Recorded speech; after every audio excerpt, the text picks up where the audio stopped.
There he goes into that drugstore. He's stepping on the scales. Weight 239 pounds. Fortune, danger. Who is it? The Fat Man.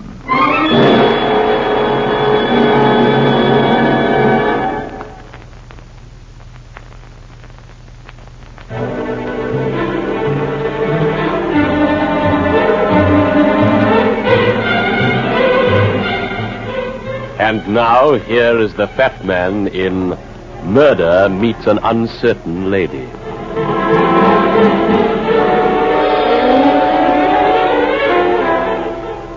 This one began at cocktail time in a club over on the east side.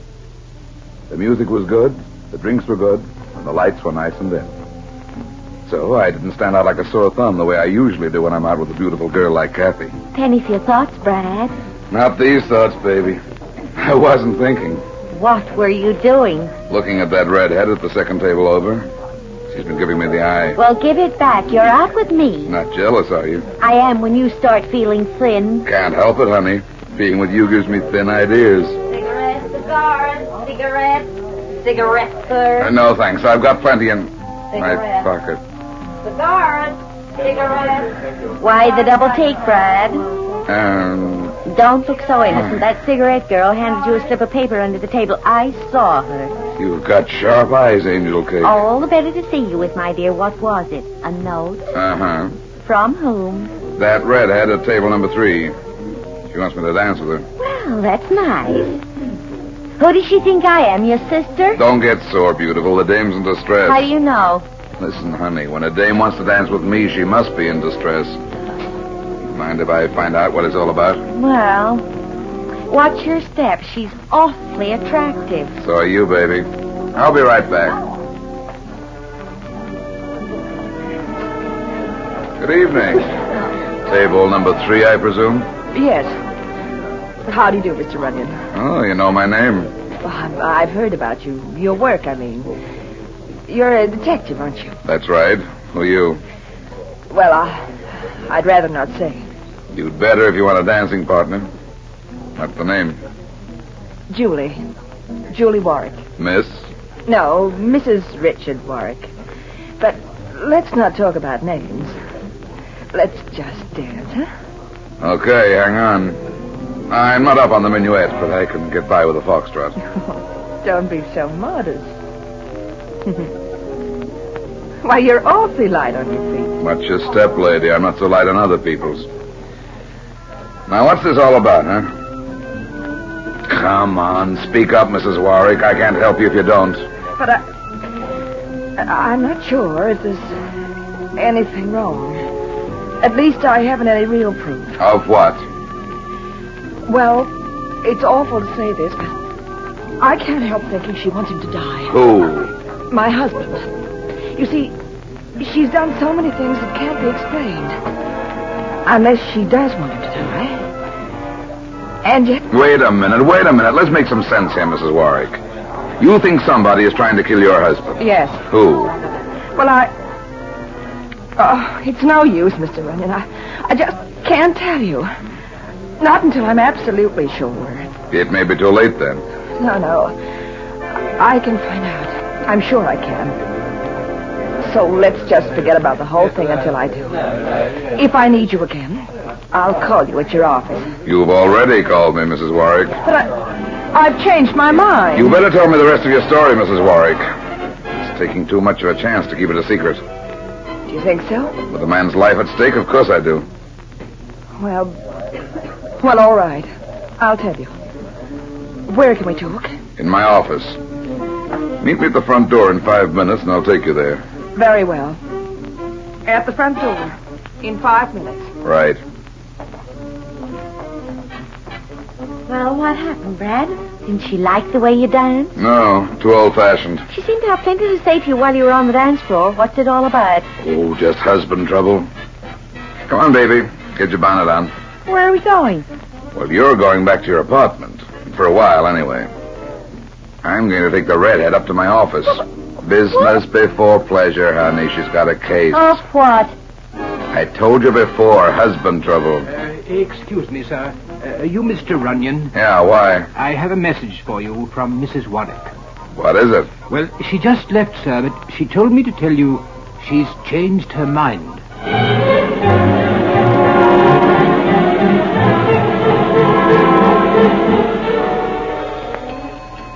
Oh, you've got a nerve, Brad. Look, I came out here to see her husband. What for? Well, he's got a stake in this, too, you know.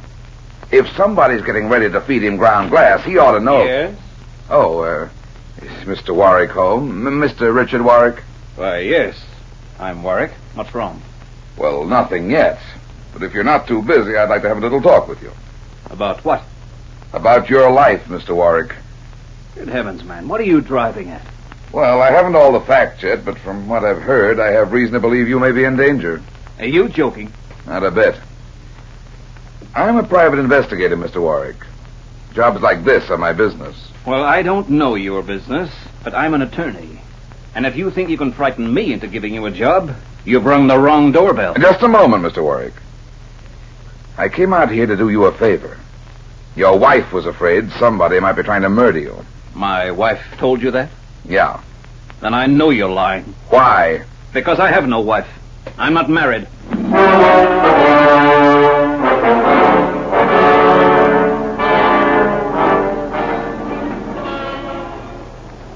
How long are we going to sit here in the car, Brad? Until that redhead shows up. She and Warwick are bound to get in touch with each other sooner or later. You think Mr. Warwick really is in danger? I don't know. But as long as you're with me, I don't mind waiting for developments. Keep your mind on your work, dear. My mind is. But I can't hold hands with a revolver. Why not? No kick to it? Not as much as there is to... You make a 45 look... Hey, there she is. Where? Across the street, going towards Warwick's house. Quick, Brad, after her. Don't worry, baby. She won't get away this time. Hey there. Hey, hold up a second. Why, Mr. Runyon. Yeah, in the flesh. What's the idea of giving me the runaround, sister? What do you mean? I left a message for you, didn't I? Not with Mr. Warwick. Why did you tell me you were his wife? Well, I didn't want you to know who I was, so I used his name. You see, he's my attorney. Go on. Oh, don't be angry, Mr. Runyon. My name is Julie Chandler, and my husband really is in danger. I'm sure of it now. Don't tell me you want to hire a private detective. Well, I thought I'd speak to Mr. Warwick first. Why don't you want me on the case? I do. I mean, I will later on. When? After your husband's dead? Oh, Mr. Runyon, please don't talk like that. He's a very sick man. Who's making him that way? Oh, no. You don't understand. It's his heart. He's had an attack. I thought you said somebody's trying to murder him. Somebody is. But it's being done so subtly, I can't prove it. What do you mean? His nurse, Mr. Runyon. She's doing everything she can to hasten his death. Time and time again, she's left the windows wide open when they should have been closed, and his medicine is never within his reach if he should need it. How long has this been going on? Oh, for almost a month. It's the little things, Mr. Runyon, the sly little things that nobody would notice. I wouldn't have noticed them myself if I hadn't found out she had a reason for killing him. What's the reason? She's mentioned in his will. Well, if you think she's deliberately trying to hasten his death, Mrs. Chandler, why do you keep her on? Why don't you fire her? I can't, Mr. Runyon. My husband won't let me. Come over to my car, Mrs. Chandler. We're going out to your home right away.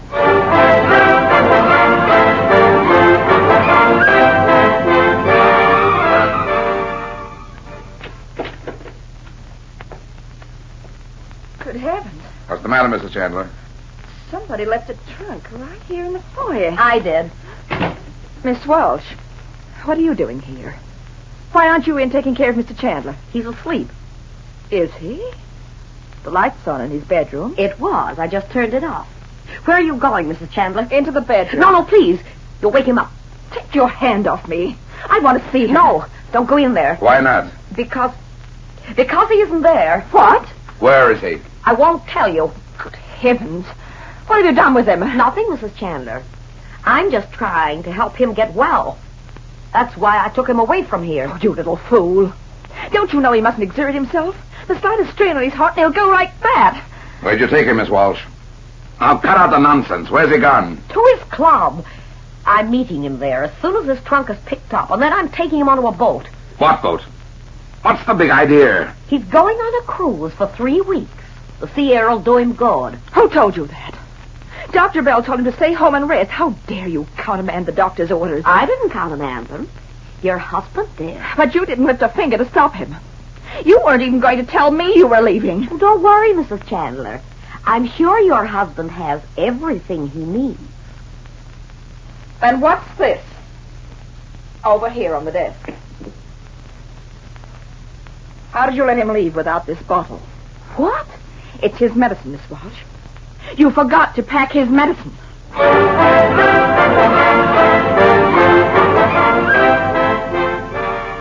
Sit down, Runyon. I'm not leaving the club till Miss Walsh gets here. Well, I don't want to tire you, Mr. Chandler, but I do wish you'd think twice about going on this cruise. What business is it of yours? None, really. As long as you know what you're doing. What makes you think I don't? Your wife, for one thing. And Miss Walsh for another. Watch your mouth, Runyon. You're talking about two people I care a lot about. You care a lot about your wife? I did. In the beginning. And now? Now I'm a sick man. I need somebody to take care of me. Somebody like Miss Walsh? Yes. I wouldn't put too much faith in her if I were you, Mr. Chandler. Oh? Why not? Because I'm not sure she has your best interest at heart. She might even be trying to kill you. Don't you dare say that. It's a possibility, Mr. Chandler. A good nurse doesn't let a patient disobey the doctor's orders. And a good nurse would never forget to pack your medicine. What are you talking about? Your medicine, Mr. Chandler. She let you go without it. You're crazy. I have my medicine. What? Look. It's right here in my bag.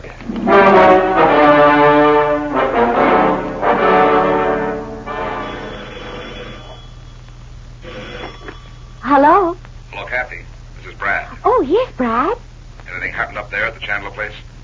Anybody trying to get away? No, the nurse and Mrs. Chandler are still here, but the trunk's gone, and Miss Walsh wants to go, too. All right, let her.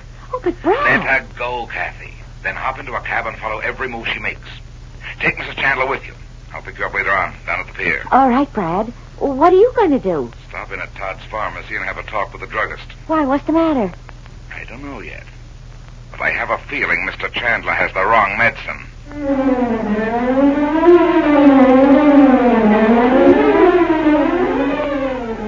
Now, let me get this straight, Mr. Todd. You say a nurse came in here about a week ago and had a prescription made up for Mr. Chandler. That's right. The prescription was written by Dr. Bell. And the medicine is a heart stimulant. Yes, it's only used in emergencies when a man is having an attack. Very often it can save his life.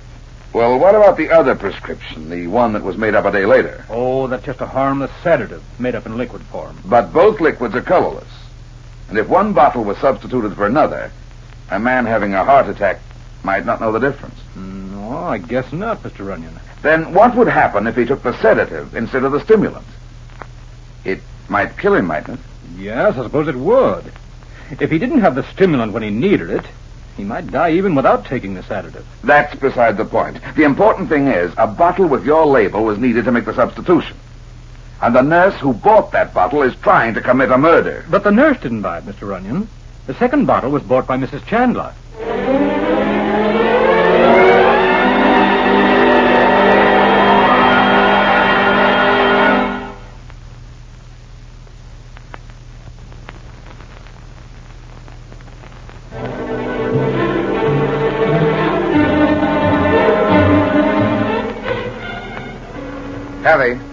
Kathy! Brad, for heaven's sake, I didn't know you'd come aboard. I've been looking all over the ship for you, baby. Where's Chandler and Miss Walsh? On deck here somewhere. They didn't go to his stateroom. What about Mrs. Chandler? Where's she? I don't know. We came down to the pier together, but she said she had to make a phone call to that lawyer, Mr. Warwick.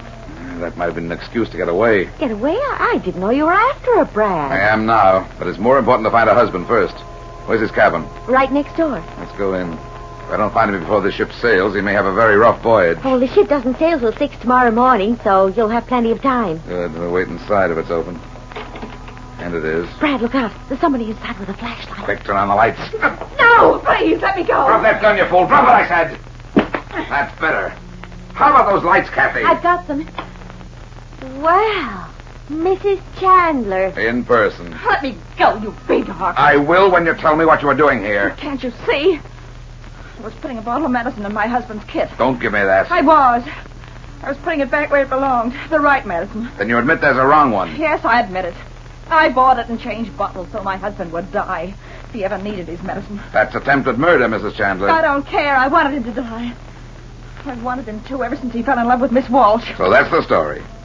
You tried to finish off your husband and make it look as if his nurse had done it. Yes. And now you've changed your mind again. You've changed your mind because you knew I'd find out about it sooner or later. No. I couldn't go through with That's it. a lie. Why did you try to hire me in the first place? Because I thought I could make you suspicious of Miss Walsh. If anything happened, I wanted the police to blame her. Well, you're a lousy murderer, Mrs. Chandler. But then most of them are. What are you going to do with me? I don't know yet. I'm going to see that your husband gets the right medicine first.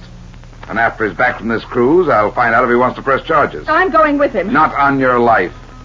You're going to spend the night with Kathy, Mrs. Chandler. And you're not going to leave her apartment until after the ship sails.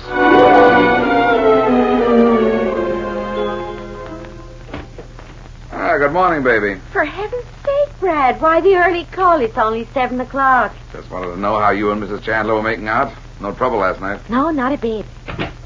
Good morning, Mr. Runyon. Good morning. Did you have a nice rest, Mrs. Chandler? I'd have had a nicer one on board that ship. I know. But your husband wouldn't have slept a wink.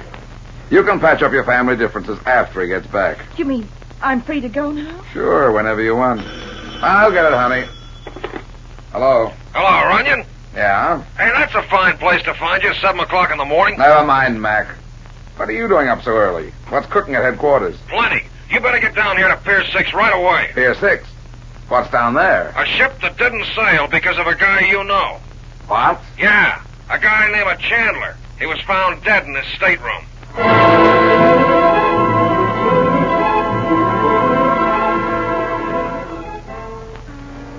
Where's the body, Mac? The medical examiner's got it, but I can show you exactly where it was. Where? Right here in this bed. His nurse found him lying here with his eyes open about 5 o'clock in the morning. Said he must have had a heart attack during the night. Why? Because he took some of this medicine, see? The bottle was open and the spoon's been used. Then why are you making all this fuss?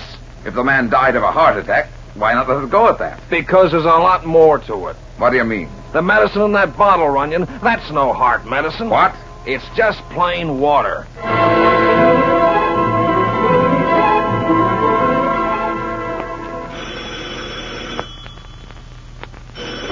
Hello? Hello, Kathy. This is me, Brad. Oh, yeah? Have you still got Mrs. Chandler in your apartment? Yeah. We were just getting ready to go down to the ship. Well, don't. Keep her at your place until I get there. I'll be up in 10 minutes. All right, I'll do the best I can. Oh, watch your step, kid. She may be dangerous. Okay, Brad, I'll see you later. Anything new? No, Brad just called to tell us not to go down to the ship. But why not? Well, it's sailing in a few minutes, so he's coming up here. You're not telling the truth. Don't be silly. What would I have to hide? I don't know. But I'm not going to stay here any longer. Wait a minute. Where are you going? What difference does it make? I can go out, can't I? Well, of course, but Brad wants to talk to you. About what? About your husband. He thinks Miss Walsh might have killed him. I don't believe you. I'm going. going. Let me go, you little fool. Who's that? I don't know, but I'm not going to answer it. You are. If you don't, I will. You little devil. How dare you throw me down? Just a little judo, Mrs. Chandler. The fat man showed me that. Now stay where you are till I open the door. Yes? You don't remember me, do you? What? Why, you're Mr. Warwick, Mrs. Chandler's attorney. That's right. Dick, how did you know I was here? The fat man left word at your home. They told me you spent the night here. Oh, I see. Come in, Mr. Warwick. Thank you. Perhaps you can persuade Mrs. Chandler to wait here till the fat man gets back. On the contrary, I think Mrs. Chandler better leave right away. Why do you think... Quick, Julie. Tie my handkerchief over her mouth. Do as I say. Hurry. You gotta get out of here. Why, what's wrong? Don't you know? It's in all the papers that your husband was murdered. They can't blame me. I was here last night. You weren't here all night, Julie. You must have slipped out for a while when this girl was asleep. No. Stop lying, will you? I saw you on the pier at 3 o'clock this morning.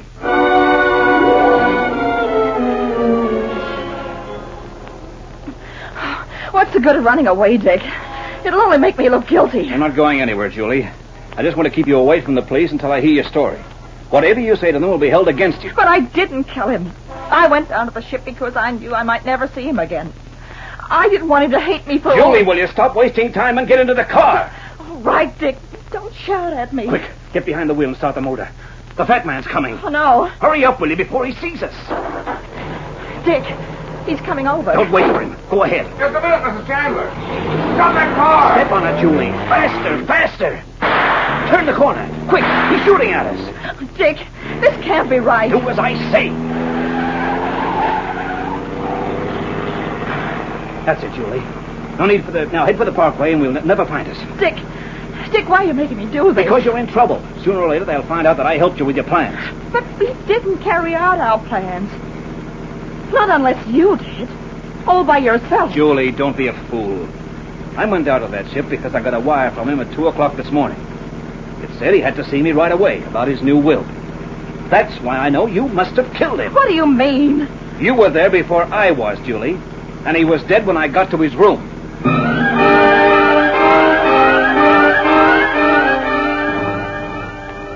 Kathy, you all right, honey? Oh, why, of course, Brad. They didn't hurt me.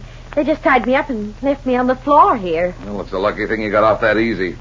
Even if you did let the murderer get away. The murderer? Yeah. The dame must have slipped out of here last night while you were asleep. She was seen down at the pier early this morning. You mean she got out of this apartment and back in without my knowing it? Uh-huh. Oh, I must be a heavy sleeper. You are, baby. You're an early one, too. What time did you two go to bed last night? About 2:30. 2:30? Are you sure she was here till 2:30? Oh, positive. Why? Because the medical report gives her a perfect alibi. Chandler was dead by 2 o'clock.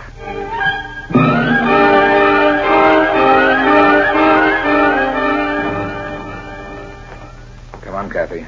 Warwick's office is in the next one down. What makes you think you'll find anything in there? He was Chandler's lawyer, wasn't he? You ought to have a copy of the old boy's will. And that's something I'd like to see. I have a passkey here. With Mac's permission, I got it from the super.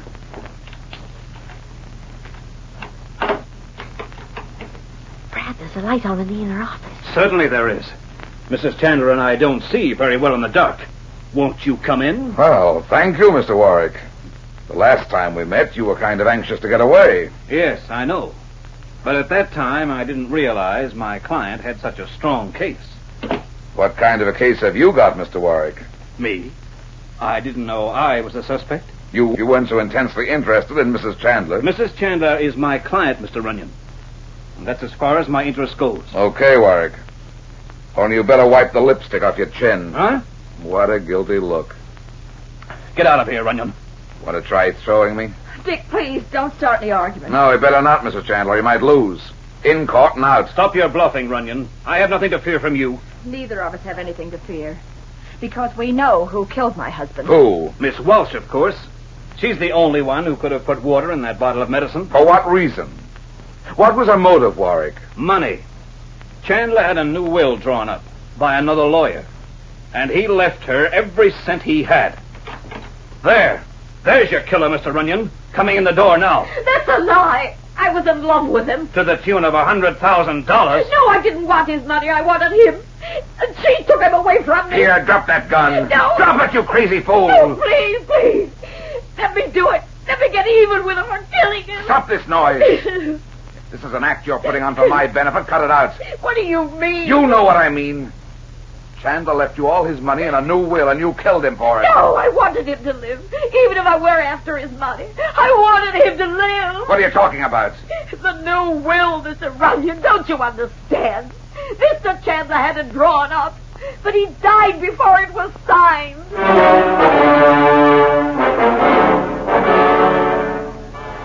It doesn't make any sense, Runyon. It just doesn't make any sense. Why not, Mac? Because I've been over every inch of this stateroom, and there isn't a mark or a fingerprint to prove that the murderer was in here last night. Maybe he wasn't. Don't be silly, Kathy. He had to be. He poured that medicine at Chandler's into this sink. What? We found traces of it in the receptacle underneath.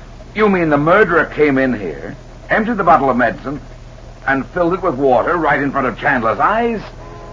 Oh, that doesn't make sense. Well, Chandler might have been asleep. When? I stayed outside this door till after 1 o'clock. And at 1:30 he sent a telegram to Warwick. At 2 o'clock he was dead and the door was locked from the inside. Well, that's why I can't understand it, Runyon. The murderer couldn't have gotten in here, and yet he did. He didn't, Mac. The murderer was in this room all the time. Huh? Chandler poured that medicine out himself, and he filled the bottle up again with water. Brad, what are you saying? He killed himself, Kathy. Let himself die. Because he knew he was going to anyway. But why did he make it look as if somebody had switched medicines? Because somebody had once before. So he figured she'd get the blame for it. His wife? Exactly. It all fits in. The new will that hadn't been signed. The telegram to Warwick canceling the old one. And the cruise itself. Any one of them was a motive for murder in the eyes of the law. But he missed the boat just the same. Yeah, he missed it all right. If we don't get moving, we'll miss the pier.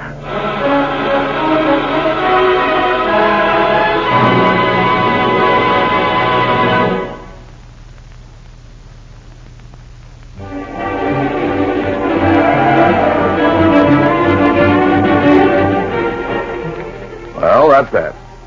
It seems I spend my life in getting into trouble and getting out of it. But at the same time, I generally manage to get some other people in and out of trouble, too. Be seeing you again. So long.